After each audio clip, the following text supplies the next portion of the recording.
It is for me. I'm very excited. I really enjoy the time I spent with them.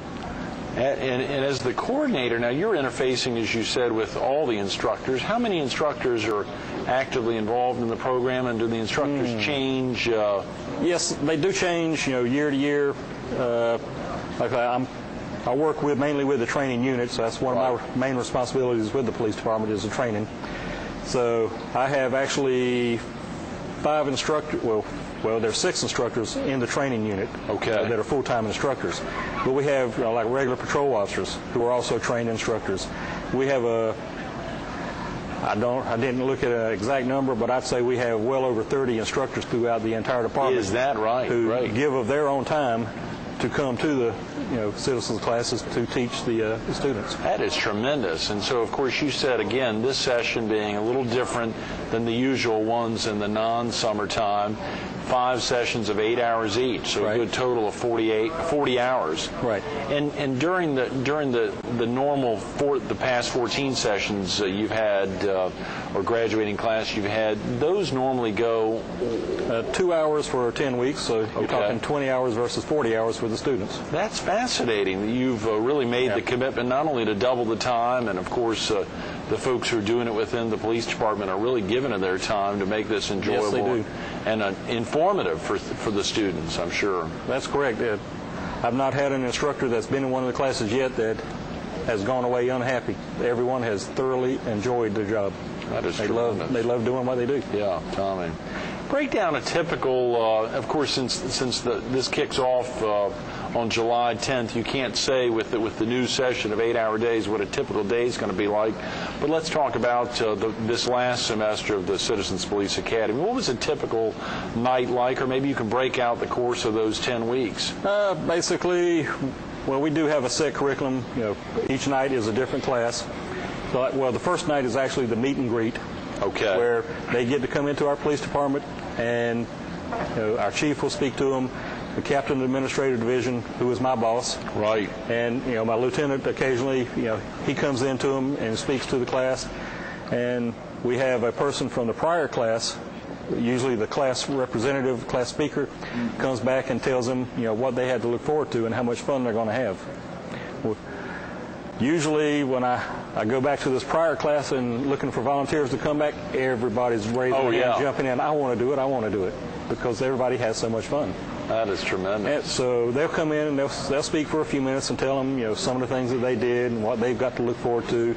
And the one common phrase that everybody says, at the end of 10 weeks, you're not going to know what to do with yourself on Monday nights. You're going to be bored after having so much fun for 10 weeks, and now you got nothing to do. And this is serious stuff. And when you're talking about fun, you're still talking about a very serious nature here. Absolutely. It is a very serious nature job. Serious type of fun. We have fun with it. And we try our best to give them, a good time and show them fun.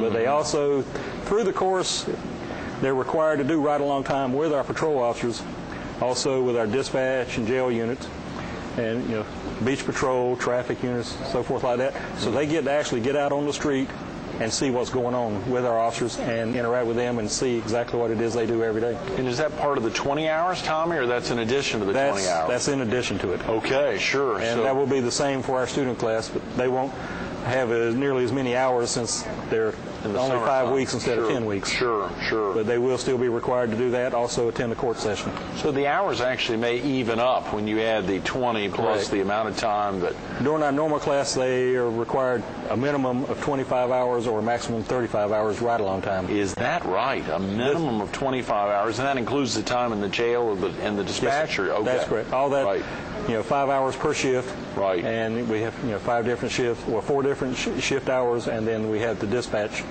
So that counts as a 5th. So that would potentially, there's potentially only a handful of folks locally who may be able to give up that amount of time. But are you still seeking applications for the fall session? Well, in the fall session, we'll probably start getting our applications or accepting applications in early July. Okay, sure. But it's essentially the same kind of application that the students are filling out right now. Exactly the same. Okay. Are the applications online? You can get the application online. You can pick one up at either of our facilities, our main police department at 1101 Oak Street, or our training unit at 3340 Mustang. Okay. And again, your number, if a viewer wanted to call now, doesn't know exactly where either of those locations are, if they're new to the area, but you have to be a citizen of the city of Myrtle Beach. When we first started, we had it for citizens who live within the city of Myrtle Beach or worked within the city of Myrtle Beach. Okay, good. But we have, in the past couple of years, opened it up to, anybody within the county, But we do give first preference to those who live and work within the city. Good. But we also allow, we've had some from Georgetown, Georgetown County area come in. Right. We've had people who reside in Conway, North Myrtle Beach. Good. We've had a wide variety, of area people come through our class. And part of the goals here are to introduce citizens to the profession with thoughts that maybe they would think of joining the profession, or it's just to make sure they have a better understanding? When it was first started, it was more of a community policing. Get to know the community, get the community to know the police. And we're hoping with this session, the student session, we're going to add to that and introduce them to those who are already interested into the profession, and see, is this really what I want to do with my life? And hopefully open their eyes a little bit and say, yes, come to work with us.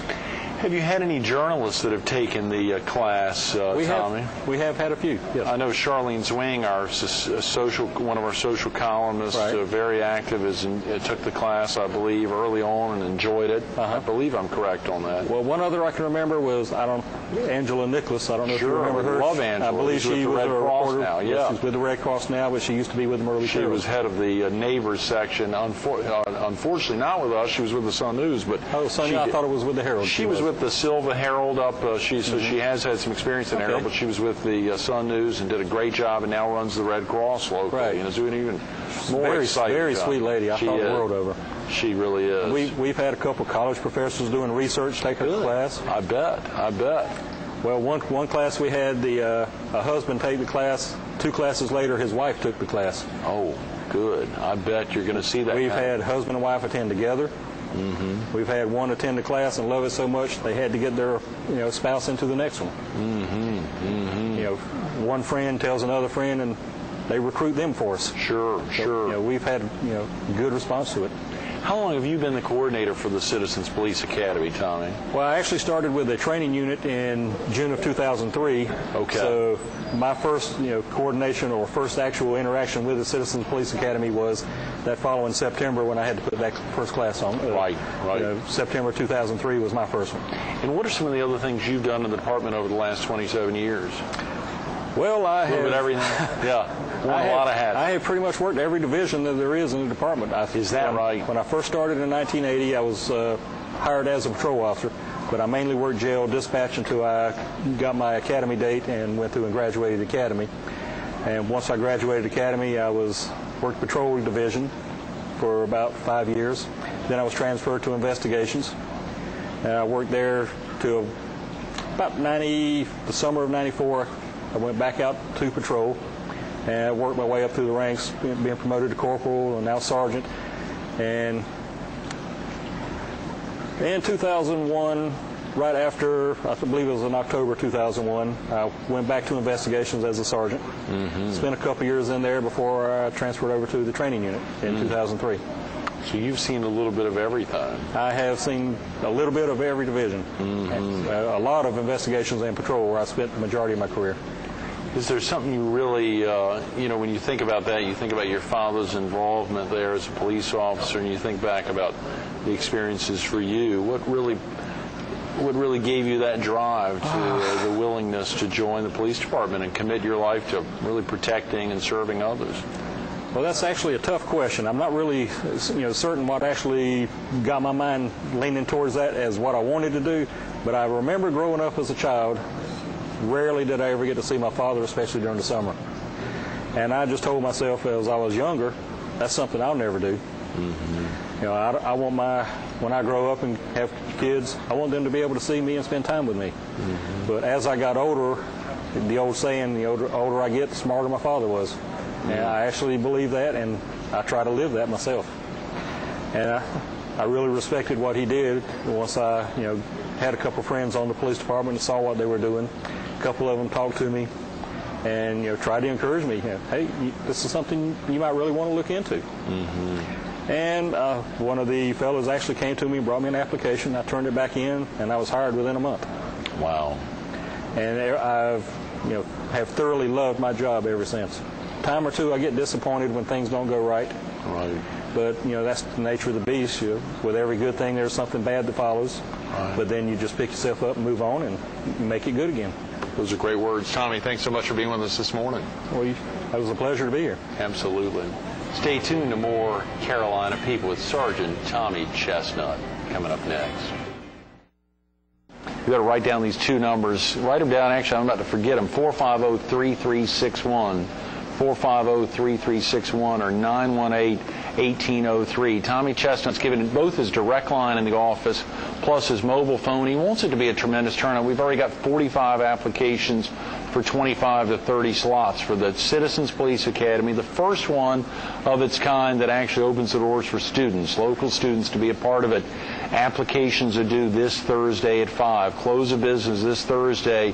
They're available a couple of different ways. You can either go to either of the locations, the 1101 Oak Street location in the city of Myrtle Beach, or you can go to the 3340 Mustang Street, something close to that, on the former Myrtle Beach Air Force Base. Either of those, you can pick them up, and you got to get them filled out quick because they're due this Thursday at 5. You can also go online to the cityofmyrtlebeach.com, click on police, then there's a location on site there for Citizens Police Academy.